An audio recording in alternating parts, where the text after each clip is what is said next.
이번 안타까운 사건의 배경에는 소아응급실과 소아외과 전문의 부족 문제가 있습니다. 아이가 밤중에 열만 나도 부모들은 어디를 가야 하는지 막막합니다. 우리 소아응급 체계의 현실과 문제점 따져보겠습니다. 김자민 기자, 소아과 의사가 부족하다는 건 익히 알고 있는 이야기인데 대형 병원 응급실에도 소아과 전문의가 없다는 겁니까? 네, 어린 환자들이 갈 수 있는 응급실은 많지 않습니다. 전국 409개 응급실 가운데 24시간 소아 응급 진료가 가능한 곳은 22%인 92곳에 불과합니다. 71%는 24개월 미만 아이들의 진료 등이 제한됩니다. 6%는 아예 소아 응급 진료가 불가능합니다. 소아과 의사가 부족한 게 가장 큰 이유입니다. 그래서 정부가 소아응급 전문실도 만들었잖아요. 근데 그 상황은 어떻습니까?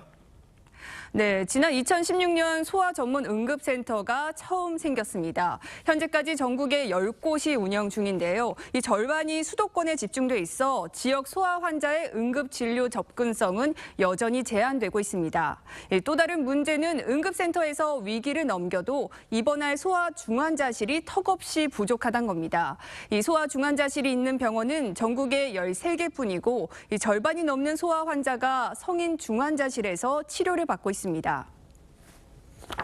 성인에 생기는 병하고 소아에 생기는 병이 다릅니다. 성인 심장의 대가가 소아 심장을 보실 수는 없습니다. 소아의 정상적인 혈압, 정상적인 맥박수, 호흡수 이런 것들도 성인과는 다르고 중증 소아 환자가 갈 병원이 없다는 것도 그렇다 치고요. 근데 아까 말씀드렸습니다만 부모 입장에서는 열만 나도 밤에 응급실 좀 갔으면 좋겠는데 이럴 경우에는 어떻게 할 방법이 없는 겁니까? 그런 병원은 없습니까?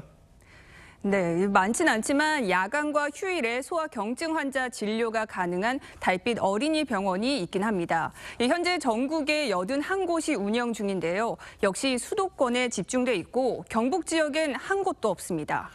해외 경우는 어떻습니까? 소아 응급 체계 좀 잘 잡혀 있습니까?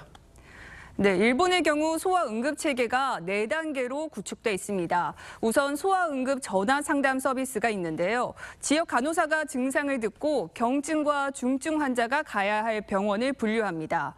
또 소아의 연령별, 시간대별 수가를 차등 보상하는 등 다양한 수가 정책을 추진하고 있습니다. 이건 우리 정부가 지난해 발표했던 것과 비슷한 그런 내용이네요.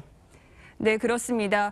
우리 정부도 24시간 소아 상담센터와 중증도에 따른 응급실 분류를 골자로 하는 대책을 내놨는데요. 이 같은 계획은 이번 의료 공백 사태로 사실상 올스톱 상태입니다. 안심하고 아이를 키울 수 있는 환경을 만들어줘야 최근 문제가 되고 있는 저출산 문제도 좀 해결이 될 텐데 꽉 막힌 상황이 좀 답답합니다. 김자민 기자, 잘 들었습니다.